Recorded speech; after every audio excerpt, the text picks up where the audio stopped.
RG Kar hospital কাণ্ডের প্রতিবাদে পাথারকান্দিতে চিকিৎসকদের কর্মবিরতি। পশ্চিমবঙ্গের আরজিকর হাসপাতালে এক মহিলা চিকিৎসকের গণধর্ষণ ও হত্যার প্রতিবাদের ঢেউ গোটা দেশ জুড়ে ছড়িয়ে পড়েছে। শনিবার সকাল থেকে পাথারকান্দি সামূহিক স্বাস্থ্য কেন্দ্রের এসডিএমও বসন্ত কুমার সিংহের নেতৃত্বে বিভিন্ন চিকিৎসক সহ স্বাস্থ্যকর্মীরা হাসপাতালের একমাত্র ইমার্জেন্সি বিভাগ খোলা রেখে কর্মবিরতি পালন করেন।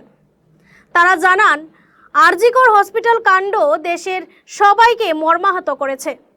এহেন নৃশংস কাণ্ডের তীব্র নিন্দা ও প্রতিবাদ সহ জড়িতদের চিহ্নিত করে উপযুক্ত শাস্তির দাবি জানান তারা। পাশাপাশি তারা দেশের বিভিন্ন প্রান্তের চিকিৎসক সহ স্বাস্থ্যকর্মীদের নিরাপত্তা নিশ্চিত করতে সরকারের কাছে জোরালো দাবি জানান। এই সংবাদ সংগ্রহ করা পর্যন্ত পাথারকান্দিতে চিকিৎসক সহ স্বাস্থ্যকর্মীদের কর্মবিরতি অব্যাহত রয়েছে। এদিন বিকালে পাথারকান্দির স্বাস্থ্যকর্মীরা এক মশাল মিছিলেরও আয়োজন করেছেন বলে জানা গেছে। চিকিৎসকদের কর্মবিরতিতে বেকায়দায় পড়েছেন রোগীরা।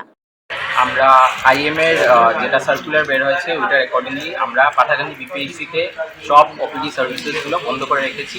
ইমার্জেন্সি সার্ভিসেসগুলো এখনও চলছে। আমরা এখানে প্রতিবাদ করছি। তার মেইন কারণটা হয়েছে আরজিকর মেডিকেল কলেজ কলকাতায় যে হিনিয়াস ক্রাইমটা হয়েছে ওইটার এগেইনস্টে আমরা আমাদের দাবি চাই যে ওইখানে যারা আছেন ওদেরকে জাস্টিস মিলুক। ওইটার জন্য আমরা এখানে সবাই প্রোটেস্ট করছি। বাকি আরও আমাদের যেগুলো মেইন বিষয় রয়েছে ওইগুলো হচ্ছে যে ডক্টরসের প্রোটেকশন অন ডিউটি।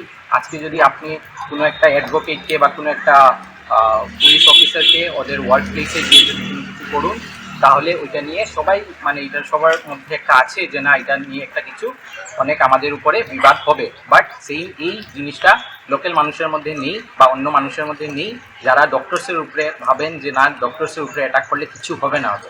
তো এই জিনিসটা নিয়ে আমরা একটা মেসেজ স্প্রেড করতে চাই। Again at the same time আমরা প্রতিবাদ করতে চাই আরজিকর মেডিকেল কলেজের যে হিনিয়াস ক্রাইমটা হচ্ছে ওইটা। Thank you. নিউজ ডেস্ক, গণ আওয়াজ।